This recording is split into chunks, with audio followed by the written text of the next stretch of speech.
వాగర్ధావివ సంపృక్తో వాగర్ధ ప్రతిపత్తయే జగతః పితరో వందే పార్వతీ పరమేశ్వరౌ.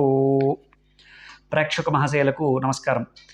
ఎవరైనా ఎస్వీవి ఆస్ట్రాలజీని కొత్తగా చూస్తుంటే కనుక సబ్స్క్రైబ్ చేసుకోండి. దాని పక్కనే గంట ఐకాన్ ఉంటుంది, దాన్ని ట్యాప్ చేసినట్లయితే నేను ఏ వీడియో చేసినా మీకు నోటిఫికేషన్ వస్తుంది.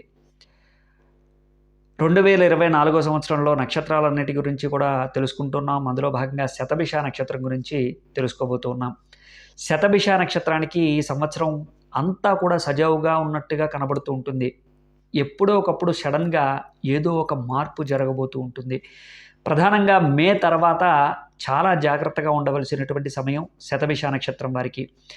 చతుర్థ స్థానంలోకి గురుడు ప్రవేశించడం, జన్మస్థానంలో శని, అలాగే ద్వితీయ స్థానంలో ఉన్నటువంటి రాహువు, ఇవన్నీ కూడా చాలా ఇబ్బందికరమైనటువంటి పరిణామాలకి దారితీస్తూ ఉంటాయి.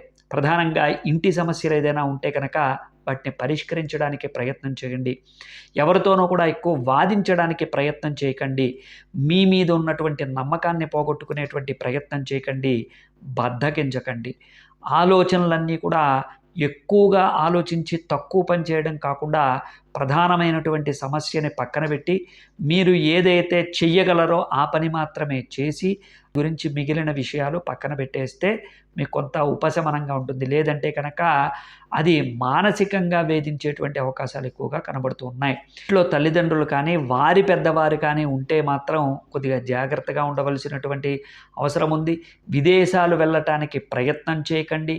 అలాగే మీరు చేసేటువంటి ఉద్యోగం మార్పు చెందడానికి ప్రయత్నం చేయకండి. ప్రధానంగా వ్యాపారాదుల్లో ఎవరిని కూడా పెట్టుబడి పెట్టనివ్వకండి, ఎవరిని నమ్మకండి. ఎవరికి మీ చేతుల్లో ఉన్నటువంటి వ్యాపారాన్ని ఎవరికి అప్పజెప్పి మీరు బయటికి వెళ్ళడానికి ప్రయత్నం చేయకండి. అలాగే శతభిష నక్షత్రం వాళ్ళు అంతా కూడా చాలా జాగ్రత్తగా ఖర్చు పెట్టవలసినటువంటి అవసరం ఉంది. ఎంత ఖర్చు పెట్టినా కానీ అది తిరిగి వచ్చేటువంటి అవకాశం లేదు.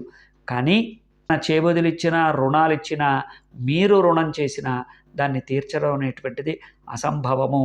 అలాగే కోర్టు మెట్లెక్కాల్సినటువంటి అవసరం కూడా ఏర్పడుతూ ఉంటుంది. చాలా జాగ్రత్తగా డీల్ చేయాల్సినటువంటి అవసరం ఎంతైనా ఉంది. స్నేహితులకి ఉపకారం చేయండి, కానీ స్నేహితులకి హామీలు అవి ఉండకండి. ఎవరికి అప్పులు ఇప్పించడం లాంటివి చేయకండి. కుటుంబ సమస్యల్ని మీరు ఎక్కువ చేసుకునేటువంటి ప్రయత్నం చేయకండి. అంటే వాదులాడటం కానీ, లేకపోతే ఎదుటి వాళ్ళు చెప్పిన దాంతో ఏకీభవించకుండా పెద్దది చేసుకోవడం కానీ, వాదించడం కానీ ఎక్కువగా చేయకండి. అవమానాలు, అనారోగ్యాలు కూడా కలుగుతూ ఉంటాయి. చాలా జాగ్రత్తగా ఉండాలి.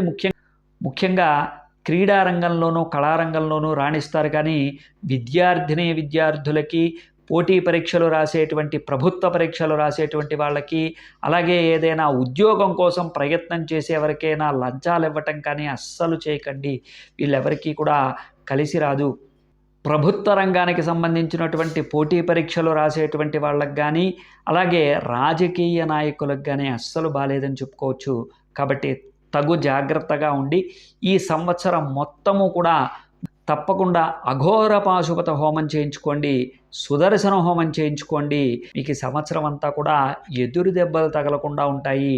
అనేక రకాలైనటువంటి ప్రమాదాల నుంచి బయటపడతారు. ఇబ్బందులు పడకుండా ఈ సంవత్సరాన్ని వెళ్ళదీస్తారనడంలో సందేహం లేదు. అనేక రకాలైనటువంటి సమస్యలు ఎదురైనప్పటికీ కూడా భగవంతుడి దయ వల్ల చెప్పినవి తూచా తప్పకుండా పాటించడం వల్ల మీకు శుభకరమైనటువంటి మార్గాలే దొరుకుతాయి, కానీ ఇబ్బందుల పాలు కారు. ఎంత విషమ పరిస్థితి ఉన్నా కానీ మనకి భగవంతుడి దయ ఉంటే అన్నీ కూడా సమసిపోతాయి. కాబట్టి నేను చెప్పినటువంటి రెమెడీలని పాటించి మీరు శుభయుక్తమైనటువంటి, యోగదాయకమైనటువంటి ఫలితాలని పొందుతారని ఆశిస్తూ అనేక రకాలైనటువంటి సందేహాలకి మా కామెంట్ రూపంలో తెలియజేయండి. శుభం భూయాత్. జై శ్రీరామ్.